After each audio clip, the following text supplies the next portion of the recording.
இன்றைக்கி முருகிஸ் கிச்சனில் நெத்திலி கருவாடு புளிக்குழம்பு எப்படி பண்ணுறதுன்னு பார்க்கலாம் வாங்க.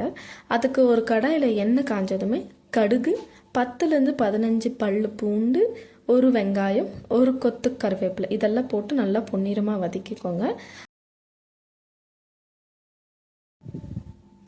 அதுக்கப்புறம் 2 உருளைக்கிழங்கு, 2 கத்திரிக்காய், ஒரு 1/4 டீஸ்பூன் மஞ்சள் போட்டு ஒரு 5 நிமிஷம் வேக வச்சுக்கோங்க. இப்போ ஒரு தக்காளியும் 2 டீஸ்பூன் மிளகாத்தூள் சேர்த்து தேவையான அளவுக்கு உப்பு சேர்த்துக்கோங்க. நான் ஆல்ரெடி கரைச்சி வச்ச ஒரு லெமன் சைஸுக்கு புளி தண்ணியை அதில் ஆட் பண்ணிவிட்டு தேவையான அளவுக்கு தண்ணியும் ஆட் பண்ணியிருக்கேன். இப்போ நம்ம கருவாட்டை சுடு தண்ணியில் ஒரு 5 வாட்டி வாஷ் பண்ணிக்கோங்க. நல்லா உப்பு போகிற வரையும் வாஷ் பண்ணிவிட்டு குழம்புல போட்டு கொத்தமல்லி போட்டு சர்வ் பண்ணிங்கன்னா சுட சுட நெத்திலி கருவாடு புளி குழம்பு இஸ் ரெடி. இதை ட்ரை பண்ணிவிட்டு கமெண்ட் பண்ணுங்கள், லைக் அண்ட் ஷேர், சப்ஸ்கிரைப் பண்ணுங்கள். Thank you so much.